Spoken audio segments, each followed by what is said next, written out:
తాజా రాజకీయ పరిణామాలపై సమగ్ర విశ్లేషణ అందించే నమస్తే నాగేశ్వర్ కార్యక్రమానికి స్వాగతం. ప్రొఫెసర్ నాగేశ్వర్ గారు మరికాసేపట్లో మనతో జాయిన్ అవుతారు. నాగేశ్వర్ గారు విశ్లేషణ చూసే ముందు ఇవాల్టి ప్రధాన వార్తల్ని చూద్దాం. గురు శిష్యుల రహస్య భేటీ.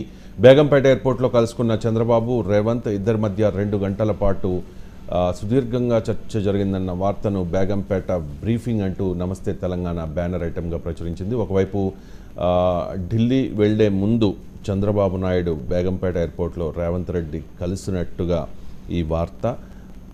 ఒకవైపు ఢిల్లీకి వెళ్లే క్రమంలో భారతీయ జనతా పార్టీతో పొత్తు చర్చలు సాగించే క్రమంలో ఇక్కడ హైదరాబాద్లో కాంగ్రెస్ సీఎంను కలిశారు అంటూ ఎద్దేవా చేస్తూ ఈ వార్తను నమస్తే తెలంగాణలో చూస్తూ ఉన్నాం. పాత బస్తీపై ఫోకస్. ఇది ఓల్డ్ సిటీ కాదు, ఒరిజినల్ సిటీ. మజ్లిస్తో కలిసి హైదరాబాద్ను అభివృద్ధి చేస్తామని సీఎం రేవంత్ హామీ ఇచ్చారు. అభివృద్ధే ఎజెండా. ఎన్నికల సమయంలోనే రాజకీయాలు.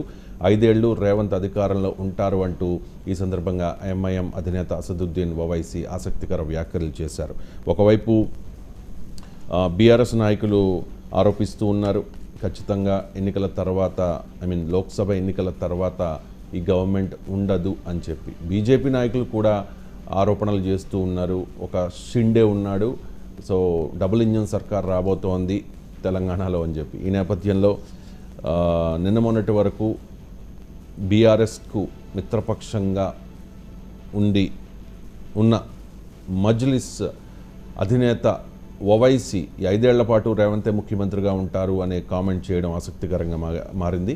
ఇక మల్కాజ్గిరికి మల్లారెడ్డి ఫ్యామిలీ దూరం అనే వార్తను చూస్తూ ఉన్నాం. ఎమ్మెల్యే రాజశేఖర్ రెడ్డి కాలేజీ కూల్చివేత నేపథ్యంలో మారిన రాజకీయ పరిణామాలు అనే వార్తను చూడొచ్చు. ఒకవైపు మల్లారెడ్డి కాంగ్రెస్ తీర్థం పూడ్చుకోబోతూ ఉన్నారు అనే వార్త హల్చల్ చేసింది. దానికి మల్లారెడ్డి క్లారిటీ ఇచ్చారు. అల్లుడితో సహా కేటీఆర్ను కలిశారు.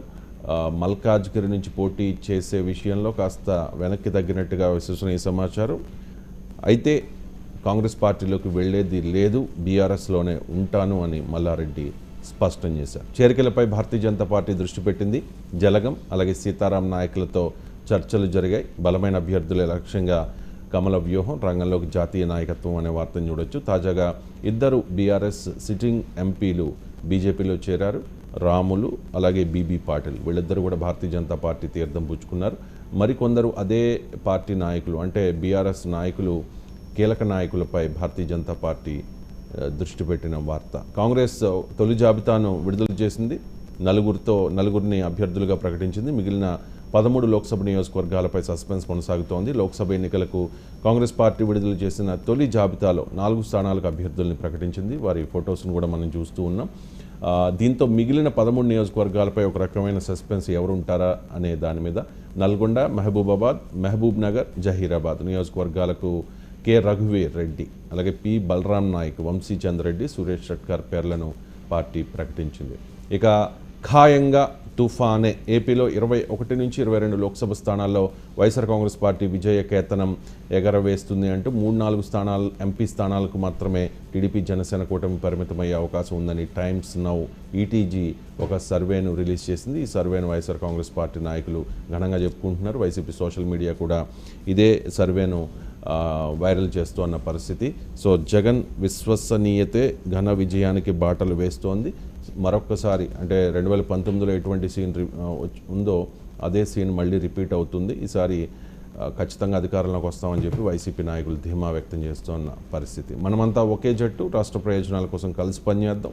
భారతీయ జనతా పార్టీ, టీడీపీ, జనసేన సంయుక్త నిర్ణయం. నేడే పొత్తు పొడుపు. టీడీపీ, జనసేన, బీజేపీ దోస్తీపై ఒక అధికారిక ప్రకటన వచ్చే అవకాశం ఉంది. బీజేపీ, జనసేనకు కలిపి 8 లోక్సభ అలాగే 30 అసెంబ్లీ స్థానాలు ఇచ్చే అవకాశం కనిపిస్తోంది అంటూ ఈ వార్తను ఆంధ్రజ్యోతి అండ్ ఈనాడు ఈ 2 పత్రికలు హైలైట్ చేస్తూ ఉన్నాయి. కాపు సంక్షేమ సేన తాత్కాలికంగా రద్దయింది. హర్రాం జోగయ్య ప్రకటించారు. పవన్కు సలహాలు ఇవ్వడం నాకు శాపంగా మారింది. జన సైనికులు కొందరు అమర్యాదగా మాట్లాడుతూ ఉన్నారు. చిరంజీవి ప్రజారాజ్యాన్ని పెట్టినప్పుడు ఎంపీ పదవి వదులుకున్నా ప్రజారాజ్యాన్ని కాంగ్రెస్లో కలిపేయడంతో చాలా నష్టపోయాం. మళ్ళీ ఆ పరిస్థితి రాకూడదని ఈ నిర్ణయం తీసుకున్నానని హరిరామ్ జోగయ్య ప్రకటించారు. జనసేనకి ఆమంచి స్వాములు గుడ్ బై చెప్పారు.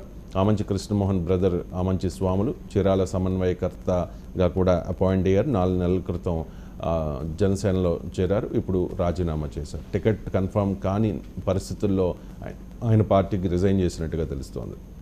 ఇక రంగాను చంపిన బాబుకు ఓటేయాల పవన్, కమ్మకులంలో పుడితే బాగుండేదన్నది పవన్ భావన, కాపులను వంచిస్తోన్న ఘనత పవన్దే, రంగాను అభిమానించే వారెవరైనా టీడీపీకి ఓటు వేయవద్దు అని పిలుపునిచ్చారు వైసీపీ నేత, సినీ నటుడు పోసాని కృష్ణమురళి. మళ్ళీ వైనాడ్ నుంచే రాహుల్ పోటీ చేయబోతూ ఉన్నారు. 39 మందితో కాంగ్రెస్ తొలి జాబితా విడుదలైంది. ఈ 39లో వైనాడ్ కూడా ఉంది. అక్కడ నుంచి రాహుల్ పోటీ చేయబోతూ ఉన్నారు. లాస్ట్ టైం అమేధి నుంచి కూడా పోటీ చేసి ఓడిపోయారు రాహుల్. మరి అమేధి నుంచి కూడా పోటీ చేస్తారా, లేకపోతే కేరళకు మాత్రమే, వైనాడుకి మాత్రమే పరిమితం అవుతారా అనేది చూడాలి. ఇక చివరిగా రాజ్యసభకు సుధామూర్తి నామినేట్ చేసిన రాష్ట్రపతి ద్రౌపది ముర్ము, ఇన్ఫోసిస్ సహ వ్యవస్థాపకుడు నారాయణమూర్తి సతీమణి, ప్రముఖ సంఘ సేవకురాలు రచయిత్రి డాక్టర్ సుధా నారాయణమూర్తి రాజ్యసభకు నామినేట్ అయిన వార్తను చూస్తున్నాం. ఇవి ప్రధాన వార్తలు. చిన్న బ్రేక్ తీసుకుందాం. బ్రేక్ తర్వాత ప్రొఫెసర్ నాగేశ్వర్ గారు మనతో జాయిన్ అవుతారు.